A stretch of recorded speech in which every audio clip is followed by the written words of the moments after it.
Asante Bwana Spika kwa fursa hii. Bunge hoye!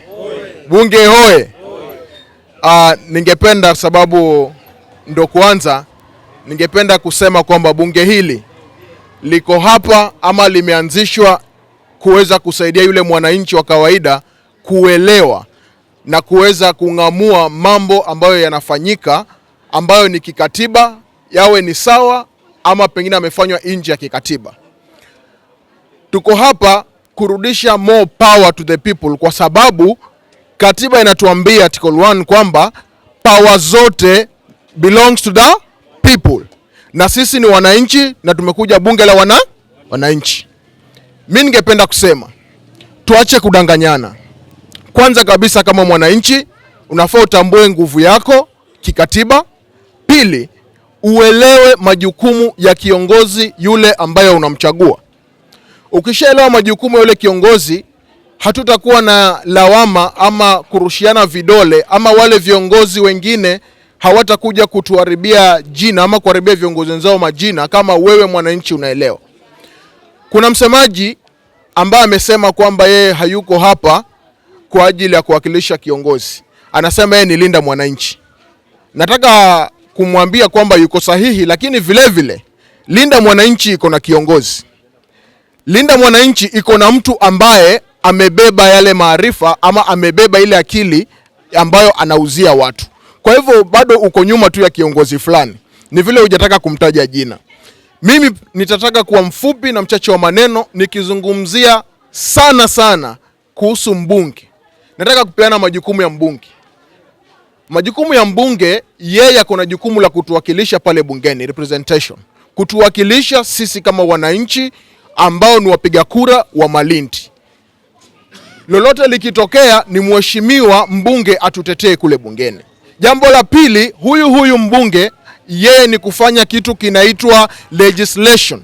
Yeye atunge sheria ambazo zitatusaidia sisi kama wana Malindi. Na jambo la tatu ni oversight. Yeye ni patron na anafanya oversight ya miradi yote ya NGCDF inafanyika hapa Malindi. Na tunapoendelea nitawajuza ni yapi ambayo mbunge wetu ameyafanya. Ndio tuepuke ile aibu kule mtandaoni unapost kazi ya mbunge mtu anakuambia mbona hakuna maji, mbona hakuna. Ituelewe majukumu ya hawa waheshimiwa tunawachagua, na kuanzia hapo tutakuwa tuko na ujuzi. Watu wangu wanapotea kwa ajili ya kukosa maarifa. Biblia imesema, si mimi. Asanteni. Bunge power. Bunge power.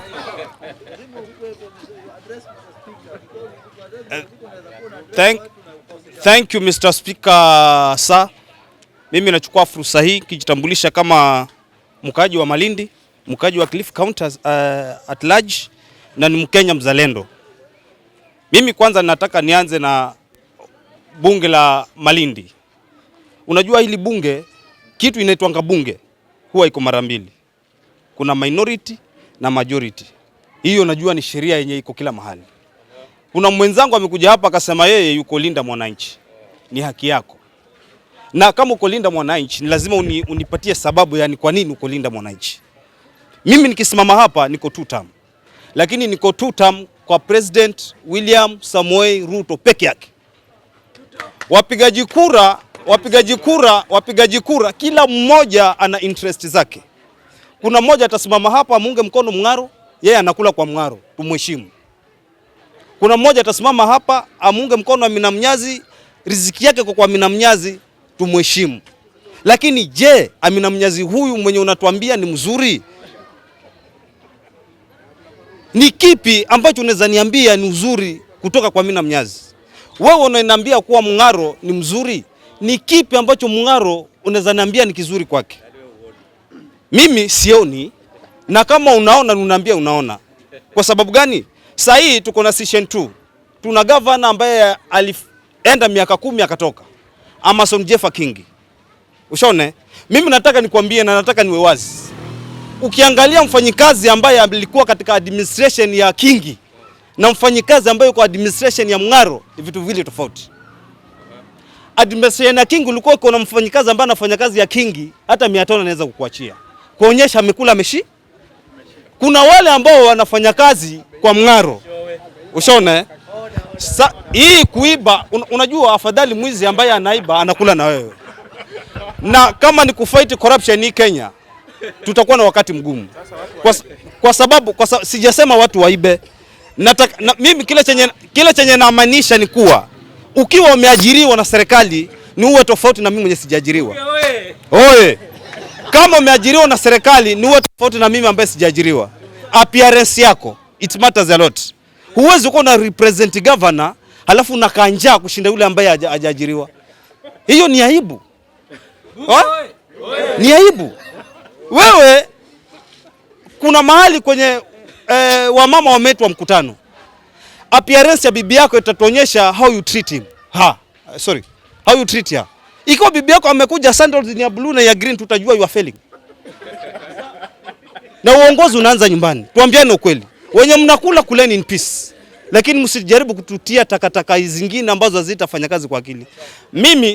Mimi siko kwa gavana Mung'aro, siko kwa gavana Aisha Jumwa, ninangoja gavana ambaye atakuja ambaye atabadilisha jimbo la Kilifi County. Asante.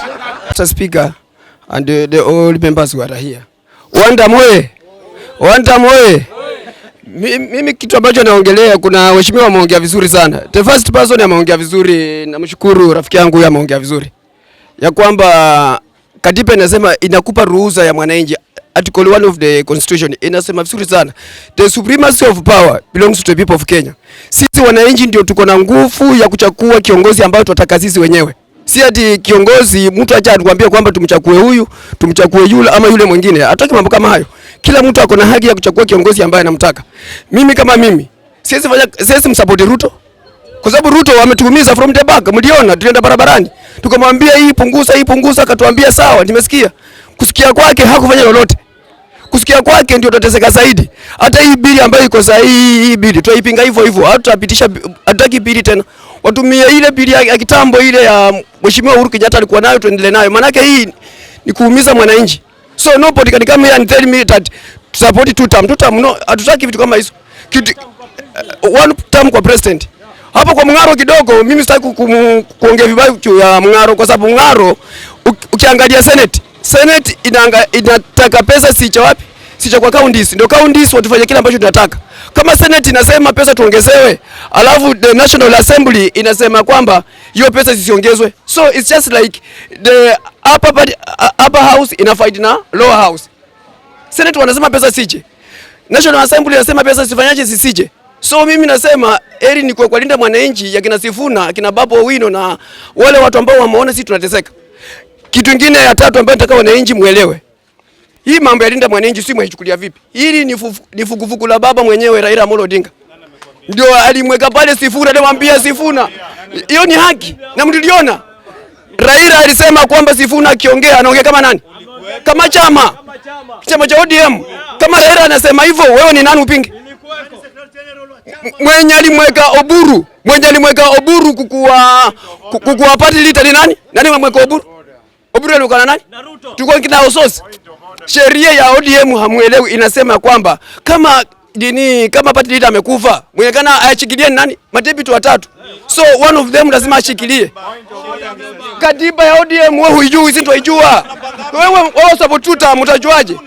Mheshimiwa, tulia nikwambie. Sisi ndio watu ODM, tunajua katiba inasemaje. Katiba inasema hata wewe kwako nyumbani kama wewe haupo, nani akana kuwa deputy wako? Sani bibi. Utachukua last born acha kuwe ni mdogo wako. Tuachie wenyewe. So na kuweka babu tulia. Mimi ndio naongea. Sisi ndio watu ODM tulianza nayo. Tumekuwa na Raila, tumekuletea kazi Nairobi, tumekuwako. Hata hapa mali tumekuwa na katiba. Na kwa nini Raila Mheshimiwa tulia nikwambie. Hata ukikaa Kilifi pale utaona Raila mwenyewe anaongea kwamba uende Sifuna talks on behalf of the body. Hakusema Oburu. Hakusema Wanga. Hakusema Junet. Alisema Sifuna akiongea yeye ndiye ameongea kama chama. Bunge power. Mr. Speaker, kwanza nashukuru sana. Kwa majina naitwa Daniel ama the OG vile nilisema ama kijana ya governor. Kwanza nimesikia mbunge mmoja hapa akisema ati sijui watu wa governor sahi wanaparara.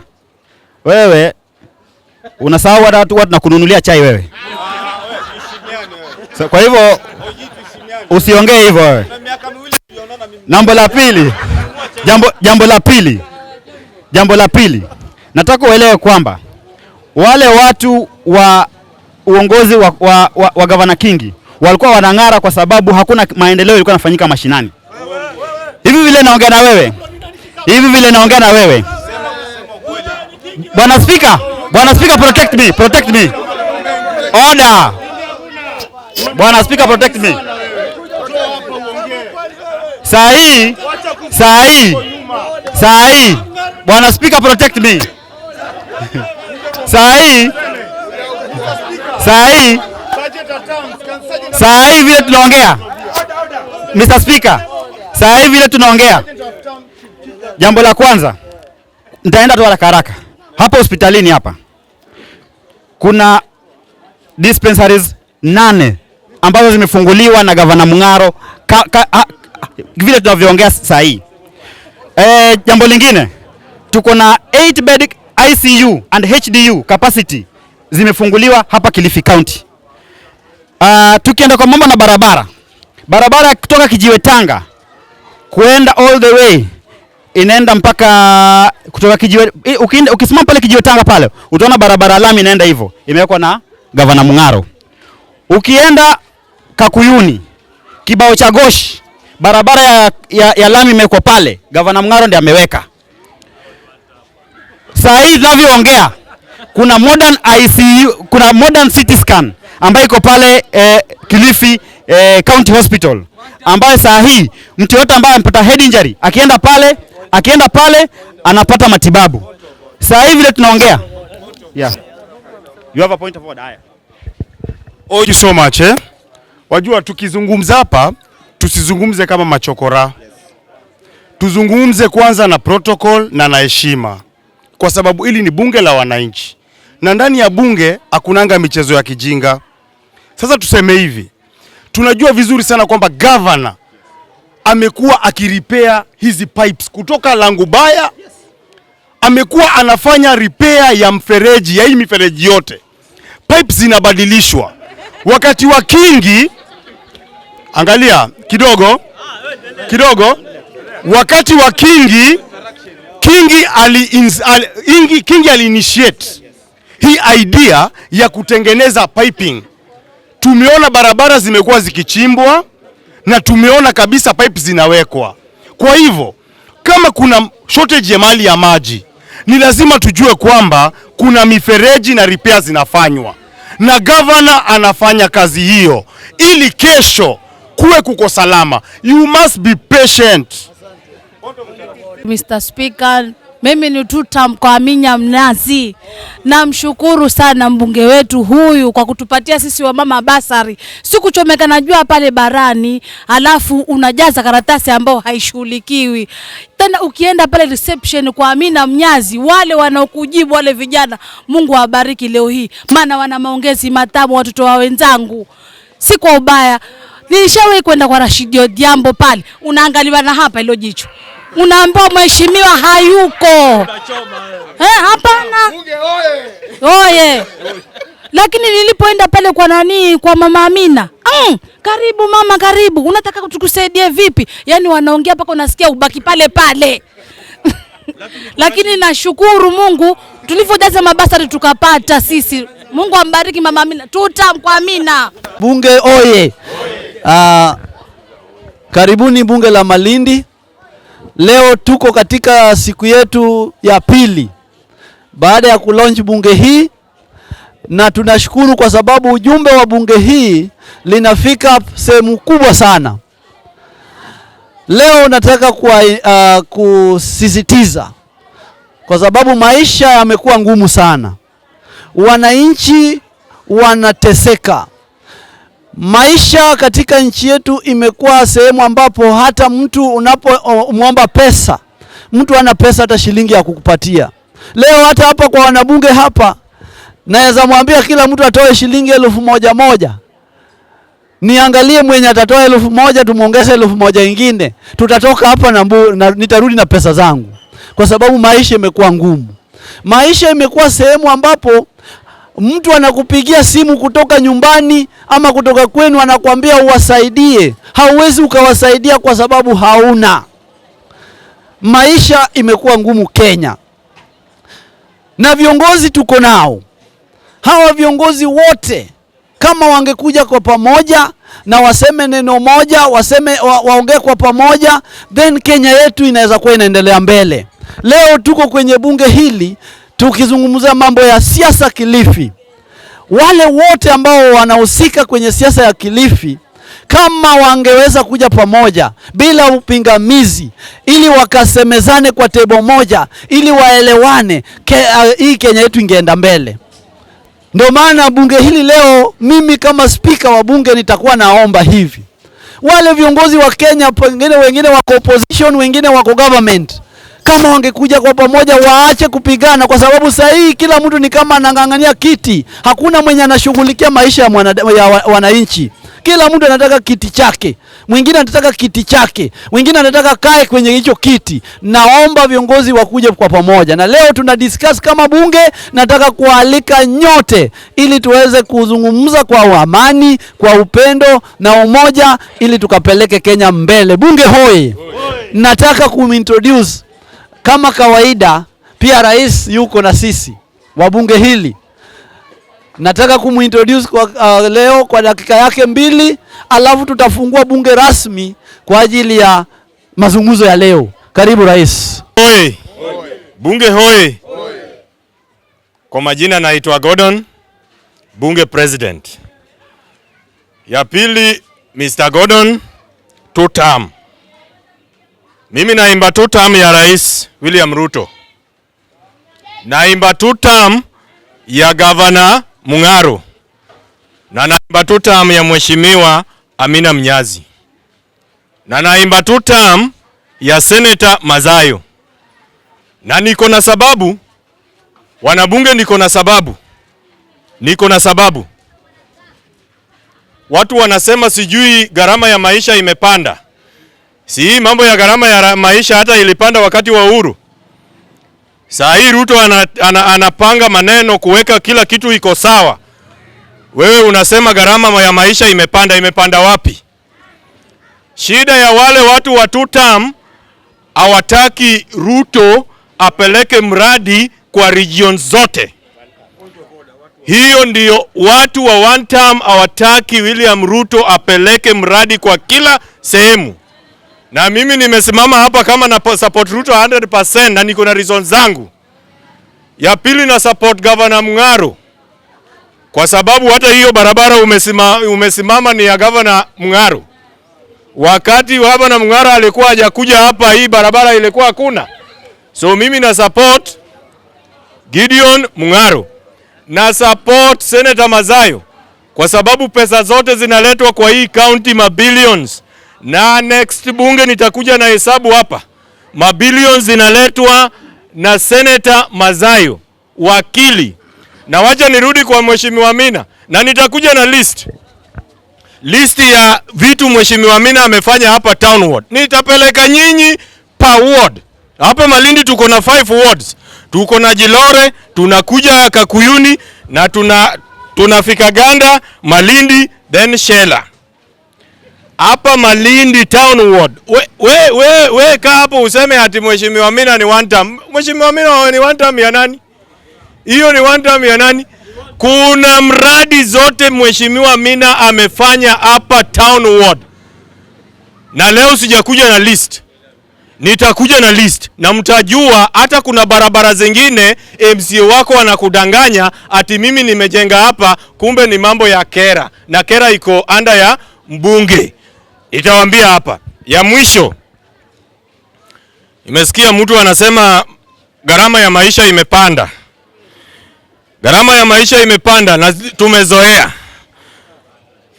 tumezoea kwa sababu ilipanda hata wakati wa serikali ile yuko. Lakini saa hii kwa sababu kila kitu inaweka sawa, ndio wengine na wale wanapiga kelele ati 1 term, na wajua vizuri. Namaliza kusema hivi. Naalika kila mtu auze zera zake, aseme vile anataka, lakini mimi kama bunge president, mimi ni Mr. Two Term. Asanteni. Bunge power. Bunge power. Kwa majina mimi naitwa Vincent Maitha Baya. Mimi niko katika mrengo ule wa Linda Mwananchi. Na nikiwa katika mrendo wa Linda Mwananchi niko mahali salama kwa sababu najua hapa ni bunge la wananchi. Na kama ni bunge la wananchi tunatakana tujue ni shida gani mwananchi anapitia. Ili tukija hapa tuwe tuna raise hizo issue ili ziweze kutekelezwa. Hatuwezi tukitaka tu hili bunge la mwananchi liweze kudumu au liweze kuwa na hadhi, ni lazima tulinde, tujue mwananchi ni kitu gani anapitia. Hatuwezi tukaja hapa tukasema kwamba sisi ni bunge la mwananchi lakini sasa tunawakilisha wanasiasa. Hiyo hatutaenda mahali popote. Ni tuje hapa tujue tunakuja tunatetea mwananchi kikatiba, kisheria, kwa sababu tukisema kwamba wewe uko hapo unamuunga mkono Gavana Mng'aro, wewe uko hapo unaunga mkono MP, hiyo kuunga mkono hiyo haitatusaidia, kwa sababu ni tujue your responsibility kama mbunge wa mwananchi au mwakilishaji wa mwananchi, ni nini mwananchi anahitaji kupata pale ground kikatiba, kwa sababu maendeleo katika hii nchi hayaji kwa kumuinamia gavana, hayaji kwa kumuinamia rais. Maendeleo kikatiba ni haki yetu. Hatuwezi kwamba ati wewe ni lazima uende ukamuinamie Mng'aro au Amina Mnyazi ndio upate maendeleo. So tuweze kujua our responsibility kama wanabunge. Tuje na sheria ambazo zitatuongoza kama wanabunge. Tuweze kuwa na kamati ambayo itakuwa inatuongoza sisi kama wanabunge ili kwamba iwe rahisi mwananchi kile ambacho anapitia. Kwa mfano, namalizia kwa kusema hivi. Ukiangalia hapa Kilifi County hakuna viwanda. Kiwanda ambacho kilikuwa hapa ni kiwanda kile cha korosho. Ni miaka mingapi tangu kile kiwanda kikufe? Hakuna hata kiongozi mmoja ambaye ameweka mikakati kufua kile kiwanda. Ukiangalia katika hapa Malindi, angalia asubuhi hiyo barabara ya kutoka Gando ikija hivi, wale wamama ambao wanatoka huko wakija wakifulia hapa, hiyo inakuonyesha kwamba hakuna kazi. Ni mikakati gani ambayo imewekwa na hawa viongozi ili kuona kwamba hawa wamama hata wale ambao wanafanya kazi za nyumba wanalipwa ile mishahara ambayo inastahili? Hakuna. Viongozi wetu wamekaa. Ukiangalia bunge letu pale kuna sheria ambazo ziliwekwa za kutetea wauzaji mnazi, wana biashara. Hizi sheria hazijatekelezwa. Ni nani ambaye anastahili atetee hizi sheria ili ziweze kutekelezwa? Ikiwa pale mogoka unauzwa lakini mnazi wanasumbuliwa. Ni kwa nini? Vitu kama hivyo ndio tunatekana kama bunge la mwananchi tuweze kutetea. Si tuje hapa tuseme kwamba mimi ni mtu wa mtu fulani, mimi na mtu fulani. Hili bunge halitaendelea. Tukikumbuka hili bunge limetoka kitambo pale Imarika. Tulianza kutoka pale Imarika, na pale kitu ambacho hili bunge huwa linaharibika ni kwamba tunakuja pamoja wakati wa siasa, halafu tunakuwa na misimamo ya kuwa wawakilishi wa politicians. Baada ya siasa au baada ya uchaguzi bunge linakufa. So ninaomba tuwe na umoja, tujue ni kitu gani ambacho kinatufanya tuwe hapa pamoja. Tunaweza nikawa mimi ninasimamia mwanasiasa, lakini si kwamba nije hapa jukumu langu ni kutetea nani? Mwananchi kama mbunge. Asante sana kupata nafasi hii. Kusema kweli, tulieni kabisa. Kusema kweli siasa zimefika, na kwa kusema kweli wengine wanasema 2 term, wengine wanasema 1 term. Wako ambao wanasema 2 term kwa sababu wanapata kitu pale ndani. Lakini kusema kweli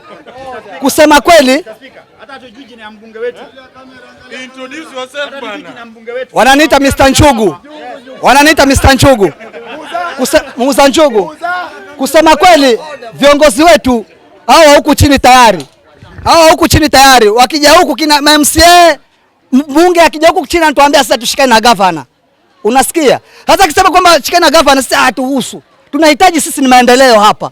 Wewe unashikana na gavana, sisi tunataka maendeleo. Unasikia? Lengine ni kwamba Mng'aro wherever you are, ni kwamba some jobs unazipa watu ambao wako close na wao. Kama ni MCA ambao wako close na wao, unawapa hizo tenda za makazi, wanapata kazi, wanakuja pale wanafanya kazi. Mng'aro ziko evidence ziko. Kuna watu hawana kazi, wengine wana biashara viongozi mtoe support kabisa kwa wanabiashara. Kama hakuna kazi na mimi nimeanzisha biashara yangu, as government you should support me. Sasa wewe kama uko alafu unaangalia kumangamanga angalia watu ukinini huko utafanyaje sasa? Sasa kusema kweli, hii siasa it's a rotational job. Uongozi ni rotational job. Hivyo mamlakani kama amefanya tunampa, kama hajafanya out. Kama hutapiga kura atakuwa out vipi? Atakuwa out. Na lazima awe out kwa sababu we will mobilize people kwamba huyu mtu anafaa na huyu hafai. Naitwa Bokelo. Mimi sijapata, nimekuta hichi kikao chenu. Poleni nyinyi wote akina mama kila kitu. Mwazungumza siasa za nani Mung'aro nani? Sisi MCA hii barabara mbona ni chafu? Hii barabara ambayo na ofisi yake. Hii MCA ile si chafu. Tuna matatizo. Halafu hamtaki kuzungumza kwa nini? Hamtaki kuzungumza kwa nini?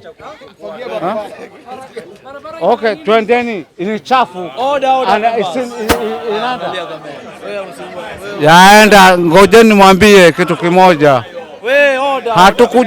Hatukuja kukosana hapa, ni kuelewana. Mumekuja na issue gani kwanza nataka kujua, maana mimi nimekuja tu ghafla. Ushasema asante baba. Ngoja usinyang'anye nini? Mumekuja na issue gani?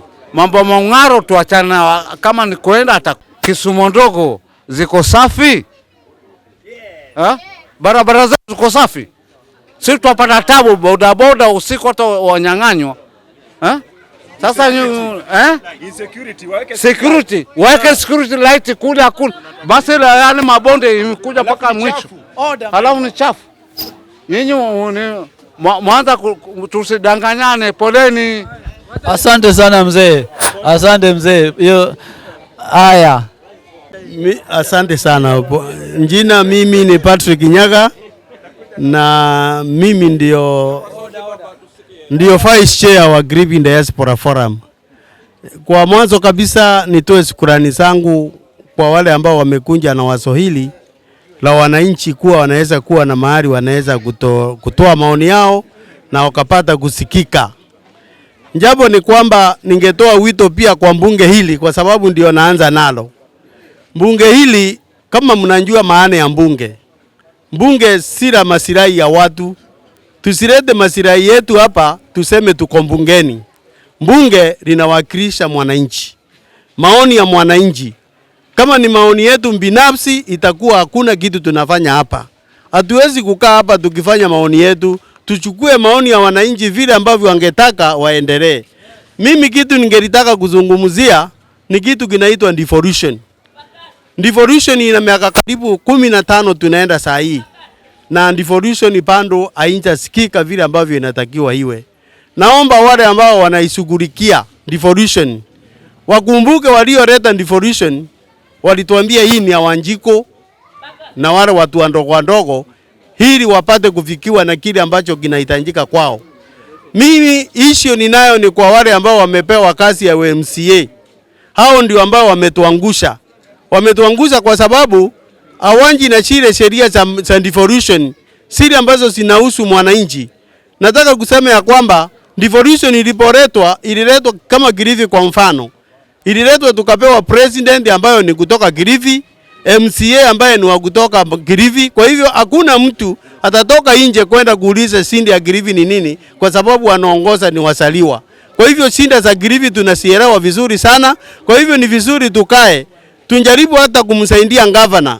Kwa sababu kuna siku kulifanyika mkutano nikaona hao watu wamsaidie governor. Wamekaa pale tu kumshingira wakimuomba vitu vile ambavyo wanafaa kuwa wameweka sheria tayari.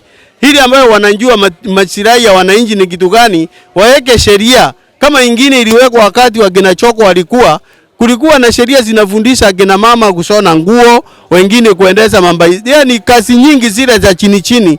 Kama devolution itachikia mkondo huo, naona itakuwa manufaa kwa wananchi. Mimi siasa nyingi sitaki kwa sababu hii ni siku yangu ya kwanza. Nilikuwa nataka tu niseme asante kwa nafasi hii, asante. Mama, kwanza acha niseme pole kwamba yani umehisi hivyo. Lakini napenda niseme hivi. Jambo la kwanza si kwa ubaya, lakini jambo la kwanza, single mothers katika ile kategori ya serikali, kama vile tuko na wazee, pesa za wazee ziko, lakini single mothers bado hakuja kuwa na hiyo mikakati, haijakuwa katika serikali, haijakuwa bado iko. Kwa hivyo hata ile mpangilio ambayo huwa iko ni ile tu kwamba kama vile Ruto alifanya juzi, anakuja na anatafuta tu pesa mahali, anakuja anasaidia single mothers. Lakini kama vile mwenzangu alivyosema, pesa ziko nyingi. Tuko na affirmative action fund ziko, tuko na wezesha fund katika county government, tuko na pesa tunaita wezesha fund ambayo inaweza kusaidia kina mama. Katika ofisi ya mbunge pia kunazo pesa ambazo zinasaidia kina mama, lakini issue ni huwezi ukasaidiwa ukiwa uko peke yako. Lazima muungane kwa vikundi. Mkishaungana kwa vikundi ndio zile pesa kama wezesha unaweza mkazi access kama vikundi ili muweze kujisaidia kama wamama ambao ni single mothers. Asante sana. Asante. Mr. Speaker, nashukuru sana. Mimi naitwa Prince, ni mtetezi wa wanyonge. Sasa leo niko na point. Mambo ya maji kweli, kusema ukweli, maji ni uhai. Kuna njia nyingi ambayo gavana yetu anaweza kurekebisha hii maneno. Kwa sababu pia kama hata we ni kiongozi huwezi kuzifanya zote ukamilishe. Kuna zingine ambazo zitabaki nyuma. Kuna hapa Indian Ocean. Sasa tuko na teknolojia na ni vyema sana haya maji haya hatutumii. Kama kuna njia ambayo sasa inaweza kuwa tapped alafu ikuwe treated, iwekwe na appropriate chemical ambayo sasa wananchi wa Kilifi wanaweza kukunywa, nadhani hii ukosefu wa maji Kilifi nzima ama Coast nzima inaweza kuwa vizuri, kwa sababu huwa napokea pesa kupitia national government, huwa zinakuja na anasaidiana na Madzaya ambao ni senator, wao ndio wanapiganga mahesabu. Sasa hiyo ukosefu wa maji ambao inatatiza wananchi hapa Kilifi, ningeomba Bwana Mung'aro, wewe ni tutam, najua hakuna mwenye atakutoa, pengine 2032 sijui utaweka nani, wewe ndio utaamua, lakini hii shida tunaipitia na si kwa ubaya. Haya, next point, kuna hizi viwanda, mimi niliongea last time tena narudia, hizi viwanda ambazo za cashew nut zilikufa na maembe pia zilikufa, na pia kuna cashew nut, maembe na gani tena sijataja, hamjui, mtajua basi baadaye. Sasa hizo ukiweka na nanasi pia, hizo ukiweka tutapata ajira na wana Kilifi watakuwa wakiendelea na maisha mazuri. Sasa tukisema hivyo haimaanishi tumekuchukia, tumekupenda na tunataka maisha mazuri. Ukweli ama ni uongo? Sawa, nataka kuaddress Mr. President Ruto sasa. Mr. President Ruto, baba Raila Gwambo alikuwa ni baba yetu. Wakati alipoenda alituacha kwako. Sasa tunaomba, mafuta imepanda, kama umejua wale cartels ama wale ambao wamesimamia ile mafuta, wale ambao wamesimamia mafuta, enda ongee nao, kwa sababu wakati wa kampeni iko, usingoje mpaka next year, anza mapema, kwa sababu wewe ndio kiongozi wetu na tunakupenda. Sukari tena enda huko kule Mumias kule, hiyo bei ya sukari ishuke. Mimi ni mtetezi wa wanyonge. Wanyonge wenzangu muko? Sasa ni vyema tunaongea na Ruto kama mtu wetu, ama tunaongea vibaya? Ruto unafanya kazi vizuri, sawa, lakini sasa tuko na kuna mambo ambayo pia haijakuwa vizuri. Sasa jaribu urekebishe, tumekupenda. Bunge oye. Sini watu wa Malindi, tuko Malindi ama tuko wapi? Malindi. Aya, mimi nauliza hivi, mimi nina swali tu, lakini mtaniwia radhi kama nimeongea Kiswahili mbaya. Amsikii sauti?